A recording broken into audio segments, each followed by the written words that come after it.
Hi, I'm Rachel, a specialist neurodevelopmental practitioner and team lead based at our Harrogate office.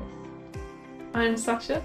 I'm an assistant psychologist based at Harrogate office. Hi, I'm Lauren. I'm a specialist neurodevelopmental practitioner from the Norwich team.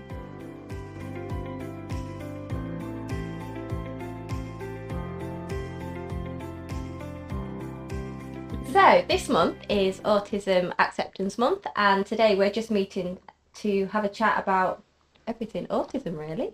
Mm-hmm. So maybe a good starting place is understanding autism. What do we understand as autism? There's loads. I feel that it's really exciting in the last few years that so much is being said and talked about around autism, which is great. Some of it is really great. Some of it still needs some work, I suppose. And yeah, it's, I suppose understanding autism is, I don't know, complex to define in that it's not only just with like the young people or adults that we work with, but also much wider, isn't it? I suppose I've always wanted to focus on the bits that aren't in the diagnostic criteria, because I think that really helps with that understanding of actually who that person is, and some of those amazing strengths, but some of those challenges as well. Absolutely. Because the diagnostic criteria doesn't cover, it touches the surface, doesn't it? And there's so much more to those people than just those kind of set bits of the criteria, isn't there? Yeah, and I think we're moving away, aren't we, from thinking about it as a difficulty and a disorder. Obviously, you know, comes with challenges, but actually thinking about all the wonderful strengths and thinking about autism as a neurotype. You know, we all have different types of brains, and you know, it's just understanding what kind of neurotype we each have. And I think there's a lot, isn't there, in the media around, oh, you know, autism's been overdiagnosed, and you know, and actually I think society and clinicians are just so much more aware, aren't we, of actually how we understand autism and how differently autism can present in different people.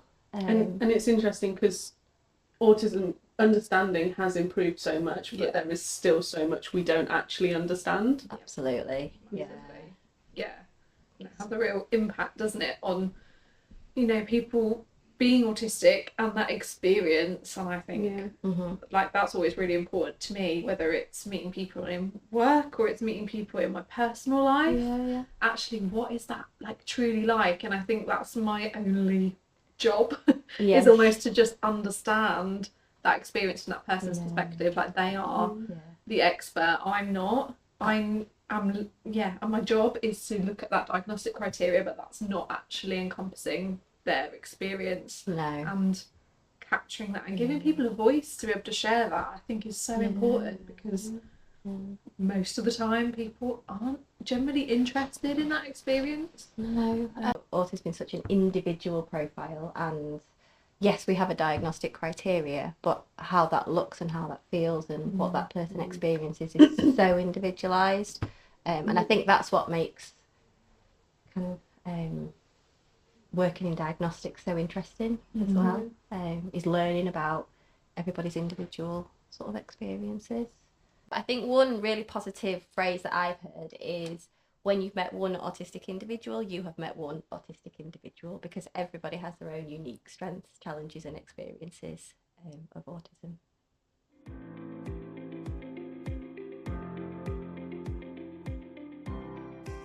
Sacha, do you want to tell us about your journey from receiving an autism diagnosis to now? So I was diagnosed in 2017. So I was 25, I think, at the time. I'm not going to do maths quickly. And I think one of the questions a lot of people kept asking me at the time was, why are you getting the diagnosis? Why can't you just be you? And I think the main thing for me was accepting myself and understanding, because at the time I didn't know why. I knew I was different, and I didn't know why I was different. And I know it's so cliche that everyone seems to always say that they feel like an alien and they're waiting for their alien spaceship to come and get them, or they've been given everyone else has been given a manual on how to do things, and they're laughing at me because I've not been given that manual and I don't understand. But that's exactly how it felt. And so when I got told that I am autistic, it was a relief. I remember going into that feedback session and just thinking, if she says that I'm not, what is wrong with me at that point? Because I was different and I couldn't work out why. And so the minute she said that I was autistic, it was just so much relief knowing that I'm not, there's nothing wrong with me. It sounds very validating. So it's almost as if this is my experience and now there's a reason, I guess. And then it's helped me to like ask for help when I need help. A big thing for me is that I have to be able to do everything that everyone else can do, and knowing that actually there's a reason why I can ask for help and should ask for help. Everybody should be able to ask for help regardless of whether they have autism or not, or whether they are autistic or you know. But for me it just sort of gave me that little bit of confidence to say, hang on a minute, I need you to help me with this. And that understanding of why you need that as well, isn't it? Because that then becomes freeing of like, oh, it's not because I'm not good enough, or that I'm failing when everyone else can do it and I can't. And that actually, that in itself is like understanding of that. I need it and this is why, and like that's okay. That's part of that acceptance, isn't it? It's so important, I think, for people to feel like it's not because they are a problem. Because that's so difficult. Like so many of our young people that we see in sessions and stuff kind of, you know, reiterate that message of like, I'm not good enough. And it's so sad that so many people feel that way because they feel different, because they don't feel accepted, because they haven't got that manual that everyone else seemed to get in life. And actually like changing that narrative is a huge piece of work, but so important, isn't it? Because the impact then on kind of mental well-being and self-esteem is huge, isn't it?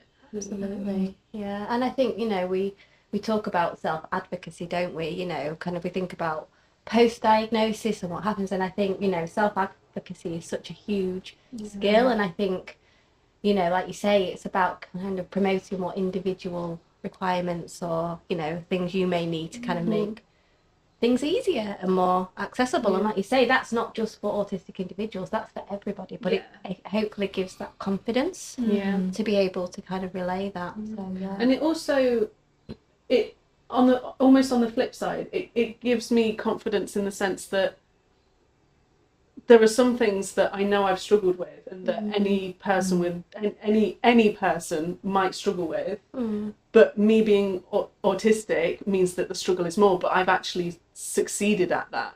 And so that, looking back sometimes, and I can see that I've survived and I've thrived with that situation, and it almost gives me more confidence sometimes knowing that I've overcome that challenge.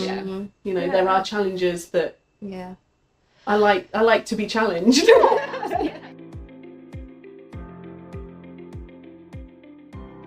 I mean, I was going to say, like, what do you feel has been one of your biggest challenges, would you say, around the kind of autistic identity, if any? I think mainly asking for help. Okay. Has been my biggest challenge.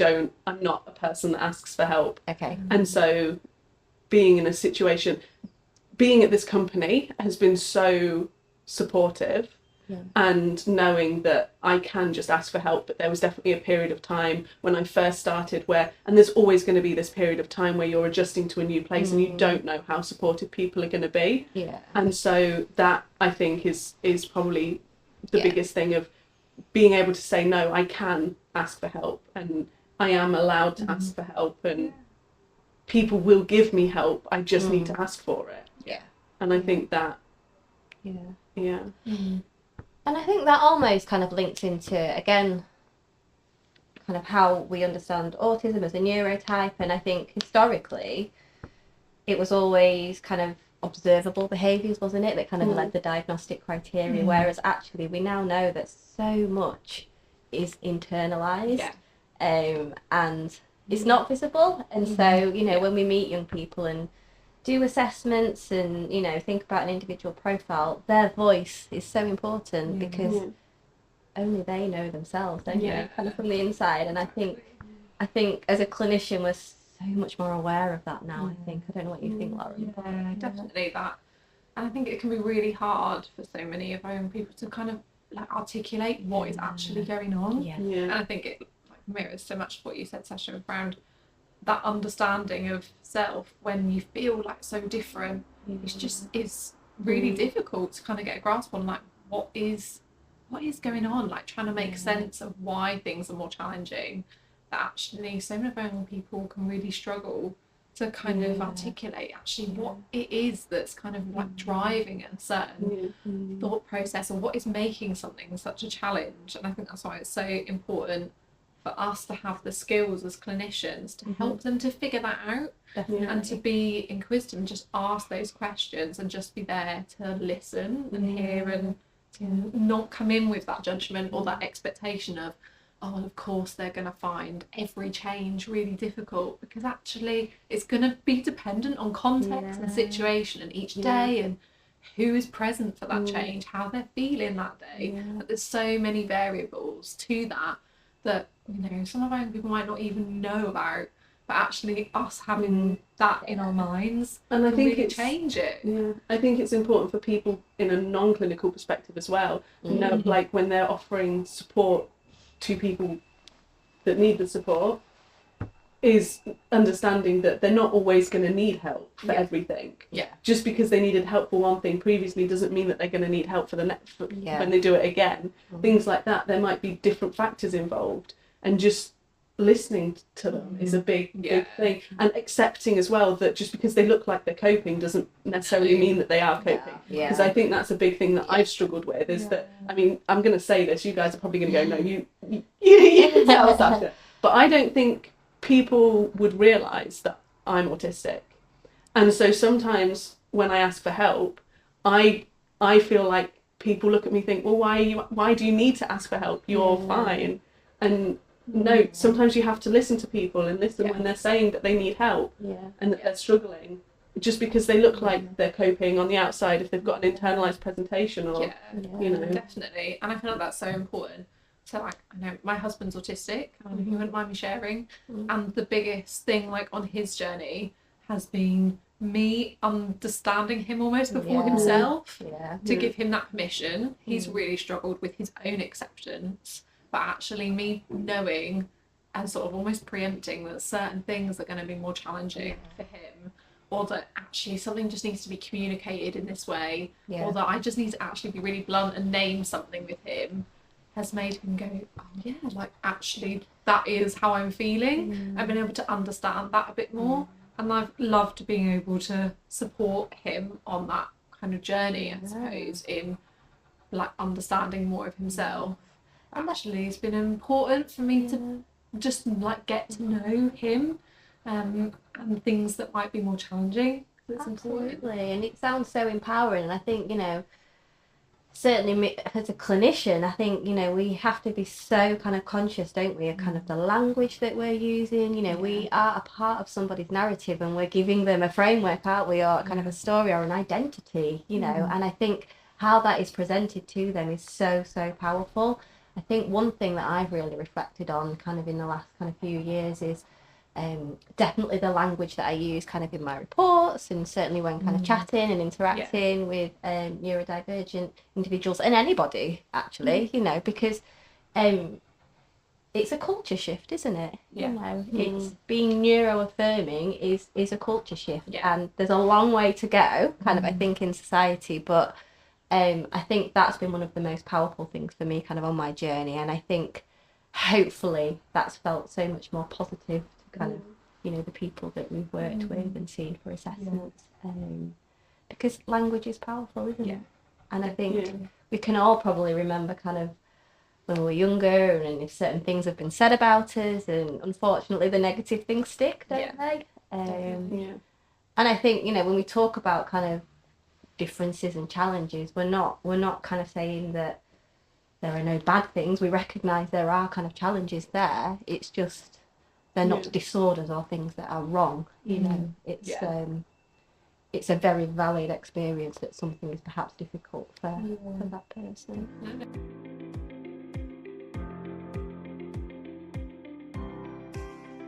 There's lots of language that's also used around like superpowers and things like that, isn't there, around neurodivergence as a whole, not just exclusively autism. Some people personally may be able to relate to that.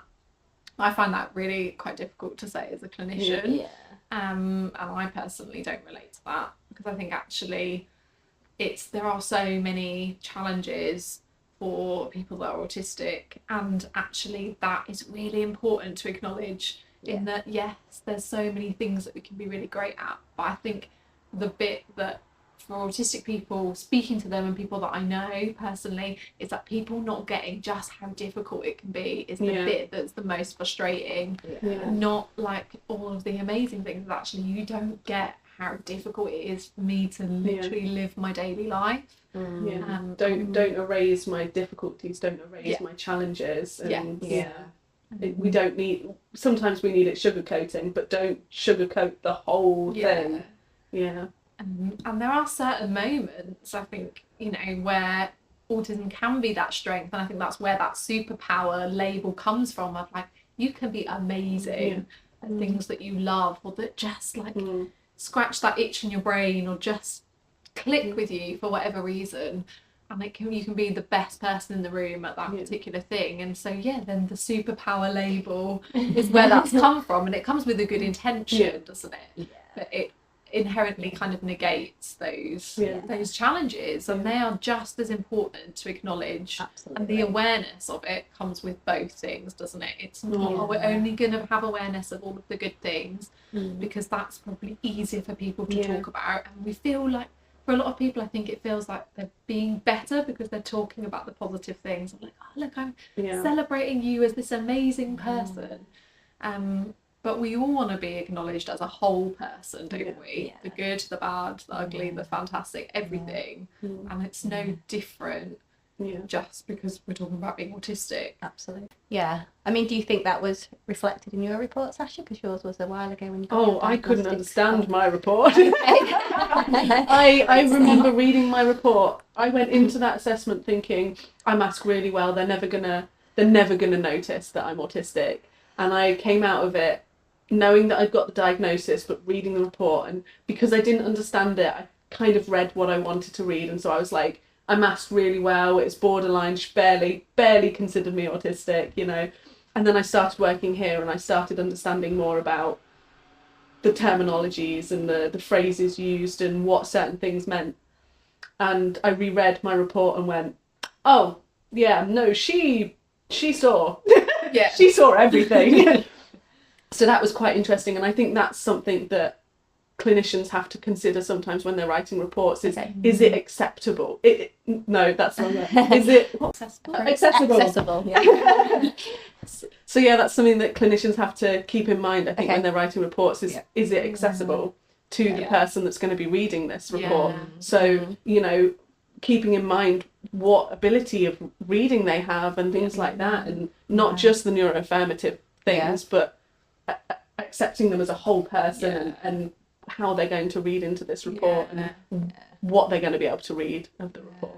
It's important, isn't it, that it reflects a person. And I always want any reports or anything that I write to feel like it captures that person's essence, almost, of like who they are. And being autistic, it's part of who they are, but they are more than just that. Absolutely. And I think that's really important. And I always try and have in my mind the fact that, particularly if I'm working with a young person, of like, they're going to read that, they might not read it now at 12, but they might pick that up at 18, 20, 25, 30, whatever. And actually, how would I feel now reading something like that about me as a child? And I've always found that a really helpful perspective to just remind me about what language I'm using to describe things. And actually, would that sit okay and land with me as an adult reading that if it was written about me? And I think that could be helpful, those prompts of like, actually, would I be okay with that? Would I be okay reading that about a family member or a friend?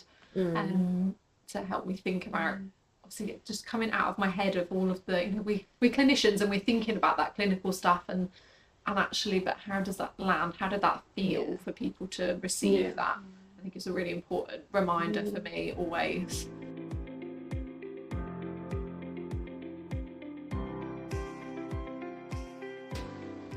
So one thing I think I'm hearing, and I think something that is kind of a theme, I think when we think about autism acceptance, is just the need for people to be more compassionate.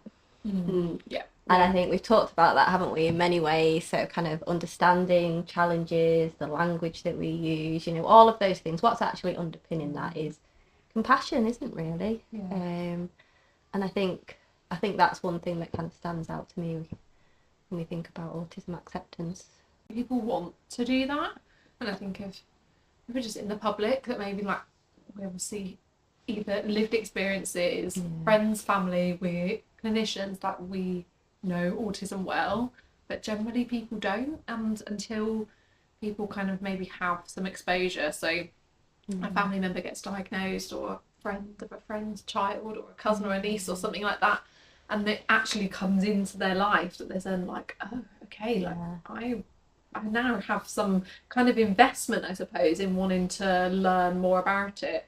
And I think actually that's one of the real positives I think that's coming out of more people being diagnosed, is that it's touching more people's lives. And so it becomes real almost for people to experience, you know, autism, whether that's personally or it impacts their life. And I think that's a driver for a lot of people to then be like, oh, I actually like to reflect and be like, I want to be compassionate, I don't know how to do that. And that level of awareness, I think, is really, I think it's one of the best things that's kind of coming from this growth of people acknowledging, like, I'm different and I'm not fitting in these boxes. And it's kind of almost forcing people to take on some kind of learning and self-reflection on how they're supporting people or not supporting people in a way that's not blaming or pointing fingers, because people want to do that, they just don't really know how a lot of the time. And so it's important to have these conversations. And I think with the increasing compassion and understanding of autism, there's also increasing compassion and understanding of people. Like, it's not just limited to autism and the neurodiverse world, it's everybody is benefiting from this increase of compassion. It's huge. We should all be doing it for each other. The world's crazy and bad enough with a lot of the time. Actually, we need to all be supporting each other as people. That's just on another level, isn't it, for people that have those different challenges, that need that slightly differently.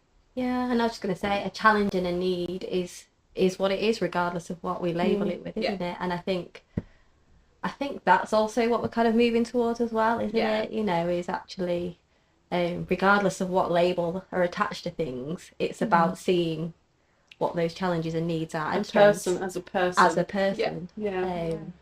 And so, yes, we're talking about autism acceptance, but really we're talking about acceptance of all kinds of people. We're all different, aren't we? Exactly. Once you've met one person, you've met one person. Exactly.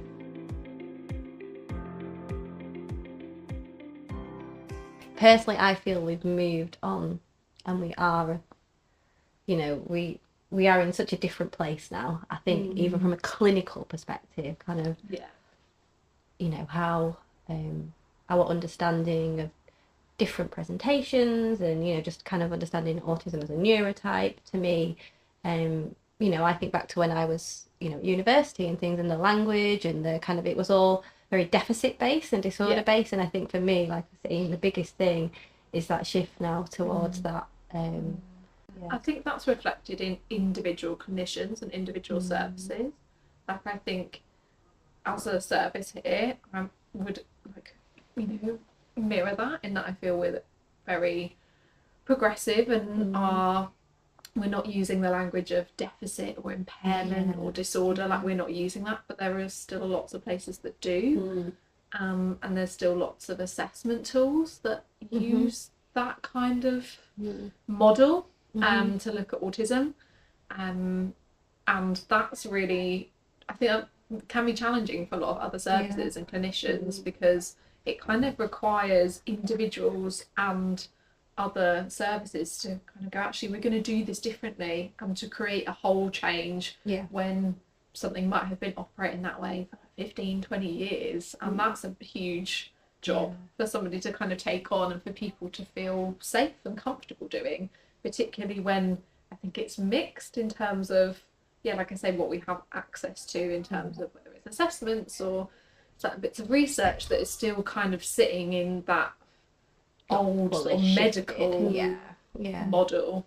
And so that stuff needs to catch up, and I think it will come with time, but it means that it's a mixture. I think for autistic people out there that are looking for a diagnosis or support, strategies in any way, it's a bit of a lottery ballot as to what you're going to get. And that inequality is really difficult, really rubbish still, that we're still in that space whilst we're in that sort of middle transition. I feel like it's still quite difficult for people to access the support and the assessment and things like that, because there's so many almost hoops to jump through and forms to fill out and things like that, and they're not accessible. And so in that sense there's a long way for us to go still, to get to a good place where people can access the support. I mean, support for adults with like it's borderline non-existent. So that needs to go a long way. What kind of support do you think, in an ideal world, Sacha, what things would you kind of advocate for changing? I think a lot of different local authorities have different methods of referring and things like that, and it needs to be more streamlined, so that if you're in one place and you're asking advice from somebody in another place, the advice is the same. I've got a friend who wants to look into getting a referral, and they're struggling to understand their local authority's process, and there's no support for them, and I can't help because I'm in a different local authority, things like that. And then support after a diagnosis. As an adult, I think there was one support on offer, one piece of support on offer for my area that I could take, and the majority of the other support that was there, every time I applied for it, they said I'm not the right kind of autistic, and it was like, we don't do that, thank you very much. But they were very much targeting it to the previous stereotype. And I found that was very exclusionary. Is that the right word? Exclusionary for me. It just, a lot of people are still living in that stereotype. And again, not validating, isn't it? Not being compassionate to kind of your individual experience. So and that's the thing, for a lot more people now are being diagnosed that don't fit that stereotype, because we've got this increase in awareness and understanding of things that don't classically fit that criteria in the diagnostic manuals, that we can see those other differences and how that might look in different profiles and different individuals, which is so important. But then like you said, there is not, that other stuff isn't catching up, and so you've got that mismatch of, we can see that you're autistic, but actually to be able to access this, you have to fit this old school profile, or you have to fit this kind of image, or you have to have these level of these level of differences or challenges, because that's the only way that you can access something. And so it's those people that sit in the middle that get lost. Getting told almost that you're not quite autistic enough, and it's like, no, I am autistic. There's not quite about it. Isn't that? And I think that comes from that idea of the spectrum being linear, isn't it? Of like, you have one end, like really severely autistic, and then you've got kind of mild or moderate, and then I think people are almost thinking, well, if you're high functioning, you're probably Asperger's, and so that's kind of how people have always thought of it. And I still get those questions from parents still around, are they really severe, or can you give me a rating almost of some, my child's autism? And I completely understand where that comes from, because like for a lot of previous generations, that's the language that's been used. And And so it's then I see my role is around educating families and young people.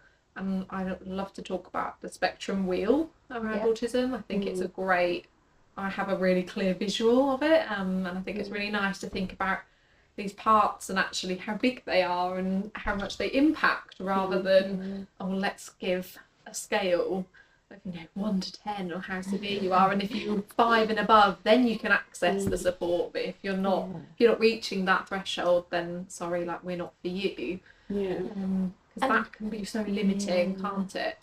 And I was just going to say, it links into that kind of notion that they don't always have to be visible challenges. Do you know what I mean? And I think this is where that old kind of stereotype kind of is. If something's not visible and obvious, then it mustn't be as much of a issue or a challenge. And I think, you mentioned it kind of briefly before, Sacha, but just our understanding of masking, has grown, I think, hasn't it? We're not saying masking is a new thing, but I think our understanding of how masking is used and why, and our awareness, exactly. And I think that's been a really important shift as well, hasn't it? And I think, again, people being able to articulate and understand that is, what is happening for them as well. We know it's not always a conscious thing, and I think that's something that's been really powerful. Masking has, like, when people are masking, it kind of limits the impact on other people, and I think that's been the biggest almost judgment around autistic people, is you become a problem because your differences impact me or other people or other children in the classroom, or so that's what I feel like those stereotypes very much are about, the impact on other people. And now we're at a point of acknowledging, and rightly so, the impact on that individual, because I think that's the most important thing, is that impact. And so masking hides that, doesn't it? And that's why it's kind of not being seen. But now that we're having that awareness, it's actually reframing, actually, what is it like for that person? And it comes back to what we talked about that person's experience, isn't it? Rather than actually necessarily the impact on everyone else around them. Definitely. Because then that kind of framework, I suppose, then puts the onus on that autistic person to be fixed and to be changed. And that's not where we want to go at all. And we're moving away from that more, aren't we? And thinking about, okay, what needs to change in the environment. There's still mixed messages, I think, in that. But important to acknowledge that there's a difference between that impact on others and that impact on self. I think that was really key what you said then around, it's the autistic person that, feels the need to mask and to fit in, whereas actually communicating and interaction is both people's responsibility, isn't it? And I think it doesn't sit on one person to fix an interaction or to communicate in a specific way. And I think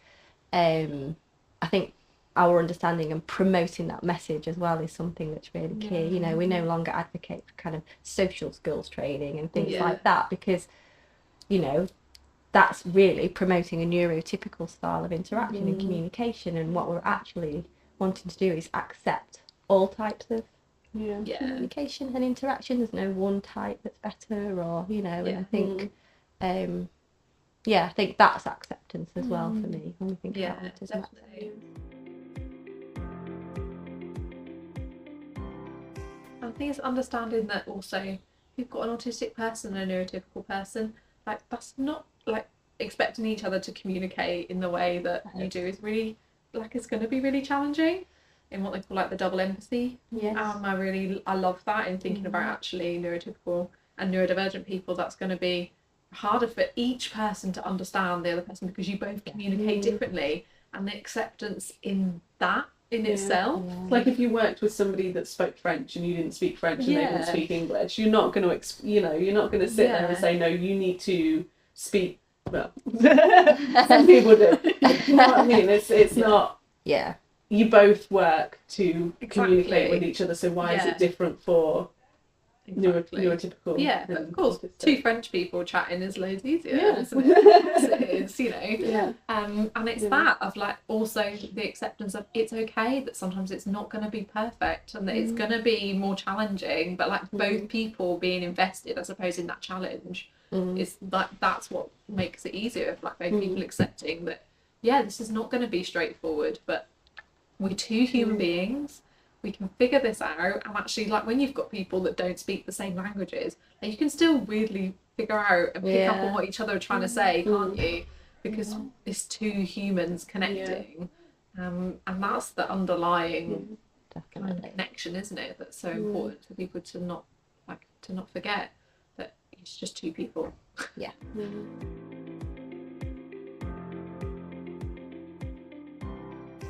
I think another thing that I was reflecting on is just how much more aware we are now of differences in sensory kind of experiences and how impactful they can be. I don't know, Sacha, whether you've got anything to share around kind of sensory experiences and...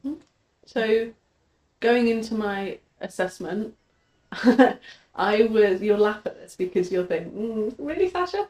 I was adamant that my communication, my eye contact, all of those A criteria, I was sorted with. I could do those easy. I was adamant. And so going into the assessment, the sensory needs and the sensory differences were the main thing for me. Okay. That I hated loud noises. I can't stand fireworks. Please do not take me to... I love looking at fireworks. Yep. I love bonfires, but please do not. If I say let's go to a fireworks display, sit me down and say, we do not want to go to a fireworks display. That's not for you. But things like that and other sensory needs... my backseat of my car, you will see if you go and look at the backseat of my car, it's just a sofa at this point. I've got fluffy blankets, I've got fluffy pillows. Fluffy is my thing. Helps me calm down, that sort of thing. I knew that sensory was a big thing for me, and that was one of the reasons why autism felt like it matched me. Okay. I now know that the A's match me too. But at the time, sensory and that was the biggest concern for me. Yeah. And so it was odd that at that time it didn't feel like it was considered that much in the assessment process. I don't think they even asked me. I think they maybe asked me one question. Yeah. And it just felt unusual to me that this huge part of my life wasn't actually considered. And even at university, I did a master's a couple of years ago, and we were talking about autism, and the sensory aspects just didn't come up in that discussion. And I was sitting there thinking, why are we not talking about the sensory aspect of autism? Because it's so huge, and it's often the biggest part, because people with autistic people, we communicate in our way, and we find ways, and we often find each other. And so a lot of the time we don't realise that those communication differences are differences. Yeah. And so when somebody's sitting there and telling us that that is the main part of autism, sometimes it's hard to digest almost. Because that doesn't have the biggest impact in your life. As far as I'm concerned, it probably is to other people. Like, but for you, And that's what it comes back to, doesn't it? We've talked about that, is that actually understanding for you, Sacha, like somebody else who's sitting there doing your assessment is like, oh yeah, like she's really struggling with eye contact, or whatever they're kind of thinking in you, but actually that like doesn't have the biggest impact in your daily life. And what we know is that our kind of sensory experiences literally make our life. Like, we wouldn't really be anything if we didn't experience the world through our senses, and so they have a huge impact. And I would agree that it's only been the last few years that I think people have really acknowledged that, and which is why it's kind of talked about a lot more. And you see people families come in and talk about, kind of sensory differences, and oh god, food is a nightmare, or they have these things that they're really struggling with because it really impacts. Accessing places, going shopping. You need to shop. You need to go and get food. And yet shops are not friendly for sensory differences. It's not great, Not at all. And yet that is such a huge thing. Yeah. And it's the social aspects that are the ones that stand out. But also, the sensory experience of being in a restaurant that's loud and noisy, like how do you expect somebody in that environment to be able to communicate really easily and be able to understand somebody else when their brain is overwhelmed by the noise, the visual stimulation of people coming back and forth, the food smells, because you've got like 10 people eating different meals that you've then got to try and process. That whole experience is overwhelming before mum's then trying to ask you about what you want to order, because the waiter is standing there waiting to take your order. And it's stressful because you're like, I don't know how to even say this to anyone, because this whole experience is just too overwhelming. And so then it's like, oh, well, just tell them what you want, like make a decision and tell you, because people aren't understanding everything else that you're experiencing in that moment. It has such a huge impact. I think we're starting to get there with that stuff. I think particularly for me, like as an occupational therapist, and this being like my thing, is that we're acknowledging the external stuff more, but we're forgetting like what's happening inside the body. And for me that's so key, because for autistic people that can be really challenging to like understand and make sense of. It has such an impact on emotions, and when we talk about emotional regulation, like a lot of that comes from how we're feeling inside our body, how our body is interpreting kind of movement and balance and temperature, pain, hunger, thirst, all of those sensations that help us to feel like we're regulated or to feel really dysregulated. And because we can't see those, it's not like we're not sitting in that busy loud restaurant at that moment in time. We might be at home, and what people would see is our safe space. I can still feel that level of dysregulation, that level of stress and overwhelm because of stuff that's maybe piled up throughout the day. And that's really important to actually acknowledge that there's stuff happening inside, and our nervous system is trying to make sense of it. And I think it underpins that, what people see is that fluctuating capacity, I think, sometimes things may feel challenging in one moment, but not in another. And usually what's underpinning that is how regulated somebody is feeling. And as a speech and language therapist by background, we now understand that feeling regulated is such a huge part of being able to communicate. And I think it's really kind of positive to hear that there's more kind of joint working, isn't there, kind of in the therapy world between OTs and SLTs. But I think just that understanding about how everything is linked, I think we're really seeing that sort of progression, aren't we, as well?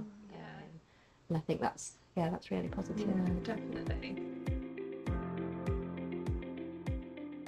I've done some like amazing kind of learning and training and stuff, and I did some stuff recently with a neuroscientist who, like, his speciality is around looking at neurodivergent brains and particularly autistic people, and they found lots around kind of autistic brains being more over-connected, and like kind of the connections between parts of their brain, they've got so many more than generally neurotypical people, but then the ones that maybe don't serve us so well or aren't so helpful are like, neurotypical people would kind of lose, because they're like, oh well, the brain goes, I'm not using this, or this actually has this impact, and so we're gonna forget that, we're gonna lose that. That's much harder for autistic people to do, and that's really sat with me recently around actually those things that are really challenging that's happening that the brain's learn, that's much harder to kind of unlearn or to learn a new way of doing that. And so that's where that support from other people comes in, I think is so key around those situations where those challenges are. And just made me think about kind of those experiences of, our sensory environment and our internal kind of sensory systems, and how we're making sense of like, what's going on in our bodies and around us, and how we feel safe and secure and grounded to be able to feel regulated and communicate and like, be happy in living daily life. And so there's so much that's going on that I think we just don't see in people generally, but it's just happening at a very different level for autistic people. I think there's a lot of work there that's to be had around understanding that, what's going on internally. And usually, sometimes a simple adjustment can make all the difference, isn't it? Being able to fiddle with something, or having access to ear defenders, or, just there's so many different things, isn't there? I know they're just two very kind of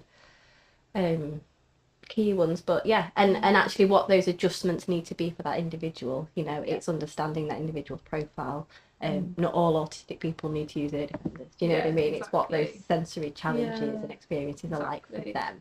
And so not just always making general adjustments, but thinking about what does that individual person need. Coming back to what we talked about, like learning that individual person's experience. So knowing if you've got, you know, family member, relative, or, you know, you're working with a young person at school or whatever, like, you know what their triggers are. You can look at them and you can know whether that person's feeling regulated, and they're feeling, you know, dysregulated, or they're kind of bubbling about to go into their dysregulation, their meltdown, or kind of what language we're using to describe that, so that we can kind of pick that out before it's happening. Because actually, we can catch it in that moment before we get to that like extreme kind of red, everything's absolutely terrible phase.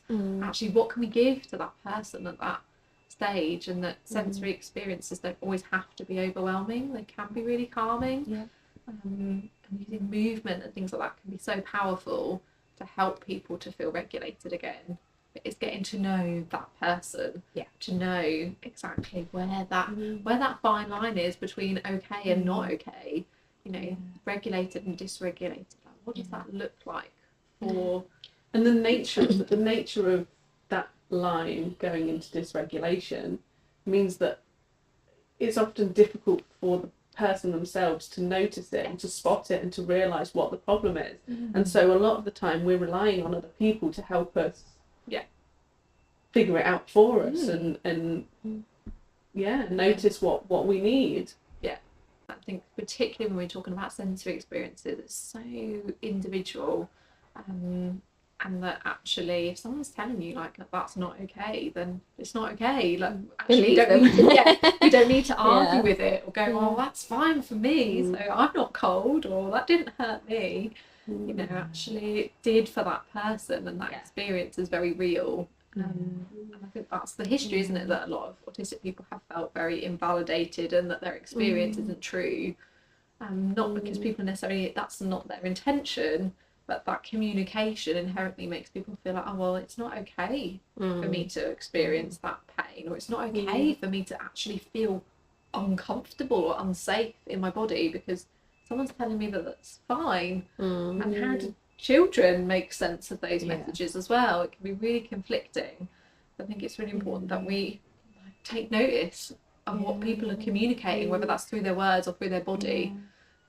And helping them to understand that experience themselves. You know, sometimes, like you said, making sense of it, you know, and what's actually happening, you know, I think can be just as challenging. And I think, you know, now there is more awareness around this and more conversations and more kind of support and input happening. We might not be at the perfect place, but I think hopefully it's moving in the right direction. The irony that the stereotype used to be that autistic people have no empathy, and actually we're discussing the fact that neurotypical people need to have more empathy. Absolutely.